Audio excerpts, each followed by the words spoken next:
ఏదైతే ఈరోజు 11,90,000 cusecs of water కి ప్రకాశం బ్యారేజ్ 100 ఇయర్స్ మునుపు డిజైన్ చేశారు. అయితే ఈరోజు 11,43,000 క్యూసెక్స్ ఆఫ్ వాటర్ వచ్చింది. ఆ తర్వాతనే అనేక ప్రాజెక్టులు కట్టారు. పైన నాగార్ సాగర్ గాని, Pulichintala, Srisailam, జోరాల, Almatti, so many projects వచ్చాయి. ఈ రోజు ఉన్నటువంటి వాతావరణ మార్పుల్లో ఎక్కడైతే క్లౌడ్ బరస్టింగ్ కావడం, విపరీతమైన వర్షాలు పడడం, 2 రోజుల్లో 40 సెంటీమీటర్ల వర్షపాతం పడింది. ఇక్కడ 40 సెంటీమీటర్లు అంటే మనం ఊహించుకోవాల్సిన అవసరం ఉంది. అంత పెద్ద ఎత్తున పడింది. ఇదే కాకుండా పైన కృష్ణా నది పరివాహక ప్రాంతం అంతా కూడా పెద్ద ఎత్తున వర్షాలు పడ్డాయి. ఒక పక్కన ఇక్కడికి వస్తే ఇంకొక పక్కన ఏదైతే మన బుడమేడు పెద్ద ఎత్తున నీళ్లు రావడం జరిగింది. బుడమేడు కూడా మనం చూసినప్పుడు ఆల్ ఆఫ్ ఎ సడన్ 7,500 10,000కు డిజైన్ చేసినటువంటి డ్రైన్స్ అవి అక్కడ ఒక 35,000 క్యూసెక్స్ ఒకటేసారి రావడం, ఇవన్నీ కానొచ్చుంటే even Krishna Prakasam barrage overflow అయ్యేది. అలాంటి ప్రమాదం వచ్చేది. అయితే అక్కడ కూడా మనం చూసినప్పుడు ఒక పక్క చరిత్రలో ఎప్పుడూ పడని వర్షాలు పడడం, ఊహించని వర్షాలు రావడం, అదే సమయంలో మానవ తప్పిదం కూడా. 2019లో 5 వర్కులు బుడమేరు కోసం రిపేర్లు రెక్టిఫికేషన్లు శాంక్షన్ చేస్తే క్యాన్సిల్ చేసి 3 బ్రీచెస్ పడితే అవి కూడా పూడ్చకుండా చేయడం. ఒక పక్క ఇది ఒక ఫ్లాష్ ఫ్లడ్స్ ఇక్కడ రావడం, ఒక పక్కన కృష్ణానదిలో పెద్ద వర్షాలు రావడం, దానివల్ల పెద్ద డివాస్టేషన్ జరిగింది. ఇప్పటికే ఒక టెక్నికల్ టీం కూడా వచ్చారు. వాళ్ళు కూడా అనలైజ్ చేస్తున్నారు. వీలైతే ప్రకాశం బ్యారేజ్ 15 లక్షల క్యూసెక్స్ ఆఫ్ వాటర్ ని డిశ్చార్జ్ చేసే విధంగా ఇంప్రూవ్ చేయాల్సిన అవసరం ఉంది. ఇంకొక పక్కన బండ్స్ కూడా స్ట్రెంగ్తన్ చేయాల్సిన అవసరం ఉంది. అవన్నీ కూడా చాలా డీటెయిల్డ్ గా జరిగిన నష్టమంతా వారికి చెప్పాం. విజయవాడ టౌన్ మొత్తం అతలాకుతలమైపోయే పరిస్థితి వచ్చింది. అన్ని ఇండ్లలోకి నీళ్లు వచ్చాయి.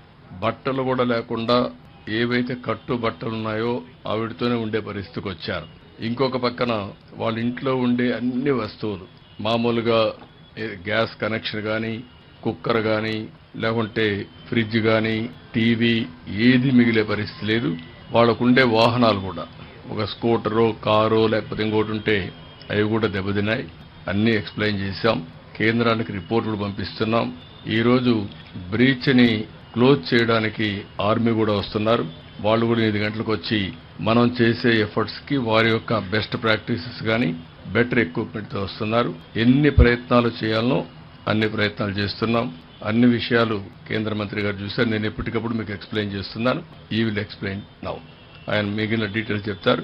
దాన్ని బేస్ చేసుకుని మనం మాట్లాడుకుందాం. प्रधानमंत्री जी के निर्देश पर आया हूं।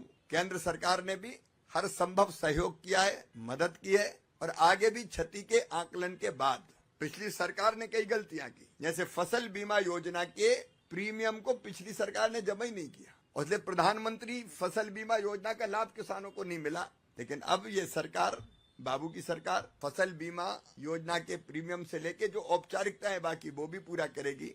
तो हम क्षति के आकलन करके फसल बीमा योजना का लाभ भी मिले और जो बाकी नुकसान हुआ है उसका आकलन करने के बाद जो केंद्रीय टीम आई है वो भी आकलन करेगी और आंध्र प्रदेश की सरकार के साथ मिलकर अभी भी हम काम कर रहे हैं और मिलकर जनता को राहत देने में कोई कसर नहीं छोड़ेंगे, क्योंकि हमारा मानना है, प्रधानमंत्री नरेंद्र मोदी जी ये मानते हैं कि जनता की सेवा ही भगवान की पूजा है। तो संकट के समय जनता की सेवा करना ये एनडीए की सरकार का धर्म है, केंद्र का भी और राज्य का भी, और इसलिए उसमें भरपूर सहयोग केंद्र सरकार आंध्र प्रदेश की सरकार को करेगी और हम मिलकर इस संकट के पार अपनी जनता को ले जाएंगे। टेक्निकल इश्यूज पर एक्सपर्ट्स की रिपोर्ट्स के बाद उस पर भी हम लोग आगे कदम उठाएंगे। ऐसी कृष्णा नदी के कारण में जो फ्लड आता और परिस्थितियां पैदा होती है वो भी उठाए जा सके। मैं आश्वस्त करता हूं कि श्रीमान चंद्रबाबू नायडू गारू जी के नेतृत्व में प्रदेश सरकार बेहतर से बेहतर काम करेगी और केंद्र सरकार पूरा सहयोग करेगी और इस संकट के पार जनता को निकाल के ले जाएंगे।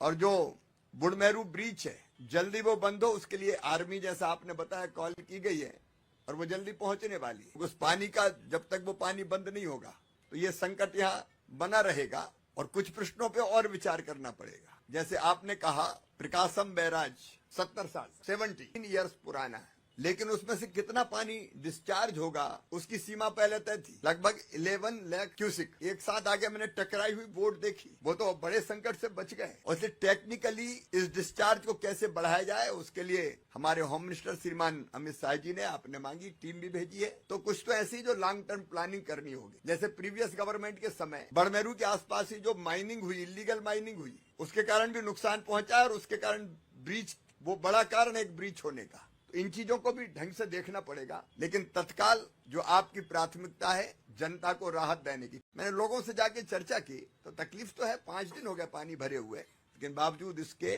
चाहे फूड पैकेट्स हो, दूध का, मिल्क का इंतजाम हो, पीने का पानी हो। ड्रोन से पहली बार शायद आंध्र प्रदेश में आपके लीडरशिप में ये प्रयोग हुआ है, ड्रोन से फूड पैकेट्स, मिल्क पैकेट्स ये ड्रॉप किए गए, लोगों तक पहुंचाने का प्रयास किया गया है और लोगों ने बताया कि मिल रहा है उनको। और एक टीम लगातार फोन करके पूछ रही है, जिसकी मॉनिटरिंग स्वयं चीफ मिनिस्टर साहब कर रहे हैं। तो लोगों की संतुष्टि का स्तर कि हमको मिल रहा है वो बहुत ऊंचा है, लेकिन संकट तो अभूतपूर्व है। जहां से पानी निकल गया है वहां युद्ध स्तर पर सैनिटेशन का काम, जो घरों के अंदर मलबा है, मड है, उसको साफ करने का काम, पानी से धोने का काम भी लगातार हो रहा है। पशु मारे गए तो एनिमल हस्बेंड्री की टीम भी लगातार काम कर रही है।